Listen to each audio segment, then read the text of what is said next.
October 18, 2004 అర్ధరాత్రి 3 గంటల సమయం. తమిళనాడు, కర్ణాటక బార్డర్లో ఉన్న మలే మహదేశ్వర అనే దట్టమైన అడవిలో వీరప్పన్ ప్రయాణిస్తున్న అంబులెన్స్పై పోలీసులు 20 నిమిషాల పాటు కాల్పులు జరిపారు. వీరప్పన్ పోలీసులను అంతలా ఎందుకు భయపెట్టారు? వీరప్పన్ స్మగ్లర్గా ఎందుకు మారాడు అనేది తెలుసుకుందాం. 1952 జనవరి నెలలో కర్ణాటక, తమిళనాడు సరిహద్దులో ఉన్న గ్రామం గోపీనాథం. ఈ గ్రామంలో మునిస్వామి వీరప్పన్ గౌండర్ అనే పేరుతో వీరప్పన్ జన్మించాడు. గౌండర్ అంటే తమిళనాడులో ఒక కులం. వీరప్పన్ తన మేనమామ దగ్గర ఉండేవాడు. అతని మేనమామ స్మగ్లర్ కావడం వల్ల అతనికి స్మగ్లింగ్లో సహాయం చేసేవాడు. చిన్నతనంలోనే జంతువులను చంపటం కూడా నేర్చుకున్నాడు.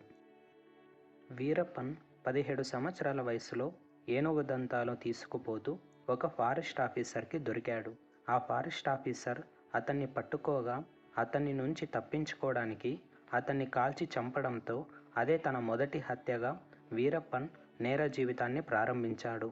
తన మామ నుండి విడిపోయిన తర్వాత అతను తన సొంత ముఠాను ప్రారంభించాడు. కర్ణాటక, తమిళనాడు ఈ సరిహద్దుల్లో ఉన్న స్మగ్లర్లను ఒక ముఠా గ్యాంగుగా నిర్మించాడు. దాదాపు అడవి చుట్టూ 6,000 చదరపు కిలోమీటర్ల అడవిని తన కంట్రోలులో ఉంచుకున్నారు. అడవిలో తన మనుషులను 3-4 లేయర్లుగా ఒక వలయాన్ని ఏర్పాటు చేసుకున్నాడు. ఎవరైనా వీరప్పన్ని కలవాలి అంటే మొదట ఒక వ్యక్తి రెండవ వలయంలో ఉన్న వ్యక్తికి అప్పగిస్తారు. రెండవ వలయంలో ఉన్న వ్యక్తి మూడవ వలయంలోకి అప్పచెపుతారు. అయితే ఇక్కడ ఒక వలయంకి మరొక వలయంకి మధ్య 2 కిలోమీటర్ల దూరం ఉంటుంది. వీరప్పన్ గురించి సొంత మనుషులకు కూడా వీరప్పన్ ఆచూకీ తెలిసేది కాదు.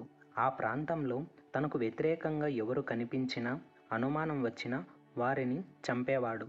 వారిలో ఎక్కువ మంది పోలీస్ అధికారులు, ఫారెస్ట్ ఆఫీసర్లతో కలిపి మొత్తం 184 మందిని హత్య చేశాడు.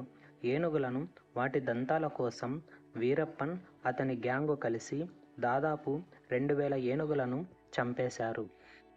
అంతేకాకుండా వీరప్పన్ డబ్బు కోసం కిడ్నాప్ చేయటం, వచ్చిన డబ్బుతో స్థానిక గొర్రెల కాపరుల నుంచి కిరాణా సామాగ్రి, మందుగుండు, ఇంకా తనకు కావలసిన వస్తువులు తెప్పించుకునేవారు.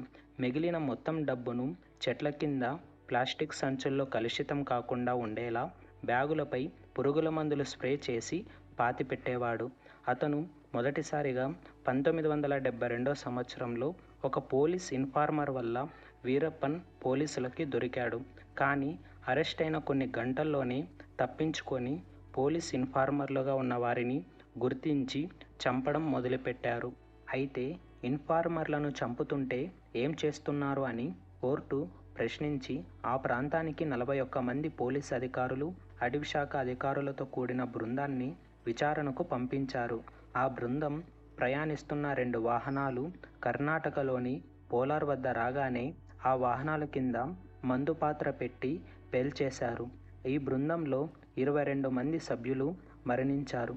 దీన్ని పోలార్ పేలుడు అని పిలుస్తారు. ఇది వీరప్పన్ యొక్క అతిపెద్ద సామూహిక హత్య.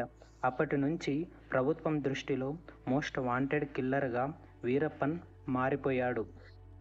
వీరప్పన్ చంపిన వారిలో ప్రముఖ పోలీస్ అధికారులు, రాజకీయ నాయకులు ఉన్నారు. వారిలో కర్ణాటక రాష్ట్ర కేడర్కు చెందిన ఐఏఎస్ అధికారి పి. శ్రీనివాస్, ఐపీఎస్ అధికారి హరికృష్ణ, కర్ణాటక ప్రభుత్వంలో మాజీ మంత్రిగా ఉన్నటువంటి హెచ్. నాగప్పను 2002లో వీరప్పన్ గ్యాంగ్ కిడ్నాప్ చేశారు. అతన్ని విడిపించడానికి కేరళ, కర్ణాటక, తమిళనాడు పోలీస్ బలగాలు ఒకటి అయ్యి అతని గ్యాంగ్ మీద ఎన్కౌంటర్ చేశారు. కానీ వీరప్పన్ మాజీ మంత్రి అయిన నాగప్పను చంపేశారు. నాగప్ప 3 నెలల తర్వాత కర్ణాటక అటవీ ప్రాంతంలో శవమై కనిపించాడు. దీంతో కర్ణాటక రాష్ట్ర ప్రభుత్వం వీరప్పనును చంపిన వారికి 15 కోట్ల బహుమతిని ప్రకటించింది. 2000 సంవత్సరంలో వీరప్పన్ కన్నడ నటుడు రాజ్ కుమార్ను కిడ్నాప్ చేసి 108 రోజులు బందీగా ఉంచాడు. రాజ్ కుమార్ను విడుదల చేయాలంటే కొన్ని డిమాండ్లు చేశారు. ఆ డిమాండ్లు ఏమంటే కావేరీ జలాల వివాదంలో తమిళనాడుకు న్యాయం చేయాలి.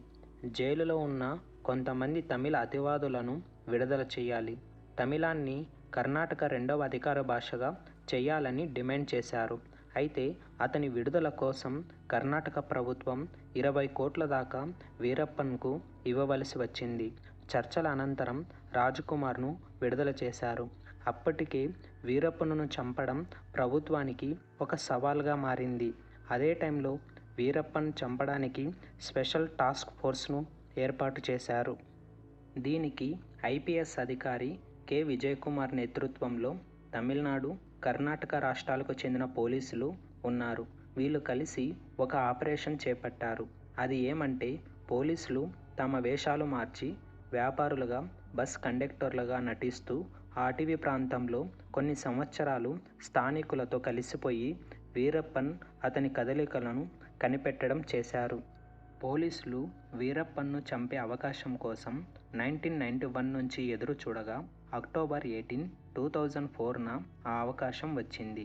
వీరప్పన్, అతని మనుషులు వైద్యం కోసం ధర్మపురికి వెళ్తున్నారనే సమాచారం తెలుసుకొని వారిలో ఒక్కరిగా కలిసిపోయిన ఓ రహస్య పోలీస్ అధికారి తాను సేఫ్టీగా తీసుకువెళ్తానని చెప్పి వీరప్పన్ను అంబులెన్స్లో ఎక్కించాడు. చాలా నెలలుగా అతని కదలికలను గమనిస్తున్న తమిళనాడు స్పెషల్ టాస్క్ ఫోర్స్ తమిళనాడులోని ధర్మపురి జిల్లాలోని పప్పరపట్టి గ్రామ సమీపంలో రాగానే అంబులెన్స్ను చుట్టుముట్టి కాల్పులు జరపగా ఆ కాల్పుల్లో గ్యాంగ్స్టర్లు మరణించారు. మొత్తం ఈ ఆపరేషన్కు ఆపరేషన్ కోకున్ అని పేరు పెట్టారు. ఈ ఆపరేషన్లో వీరప్పన్ సహచరులు సేతుకూలి గోవిందన్, చంద్రీ గౌడర్, సేతుముని మరణించారు. అయితే వీరప్పన్ను పట్టుకోవడానికి తమిళనాడు, కర్ణాటక ప్రభుత్వాలు దాదాపు 100 కోట్లకు పైగా ఖర్చు చేశారు. వీరప్పన్ 1990లో ముత్తులక్ష్మి అనే ఒక మహిళను వివాహం చేసుకున్నారు. వీరిద్దరికీ ఇంజనీరింగ్ చదువుతున్న విద్యారాణి, విజయలక్ష్మి అనే 2 కుమార్తెలు ఉన్నారు. అయితే వీరప్పన్ చనిపోయిన వెంటనే వీరప్పన్ భార్యని అరెస్టు చేశారు. అరెస్టు చేయడానికి కారణం ఏంటి అంటే, పోలార్ పేలుడులో పోలీస్ సిబ్బందిని చంపడం, ఏనుగులను చంపడం, గంధపు చెక్కలను స్మగ్లింగ్ చేయడంలో ఆమె పాత్ర ఉన్నట్టు తెలిసి అరెస్టు చేశారు. తర్వాత ఆమెను విడుదల చేశారు. తర్వాత 2020లో వీరప్పన్ పెద్ద కుమార్తె అయిన విద్యారాణి బీజేపీ పార్టీలో చేరారు. నా ఎక్స్ప్లెనేషన్ మీకు నచ్చినట్లయితే లైక్ చేసి, సబ్స్క్రైబ్ చేసి, షేర్ చేయండి. Thank you.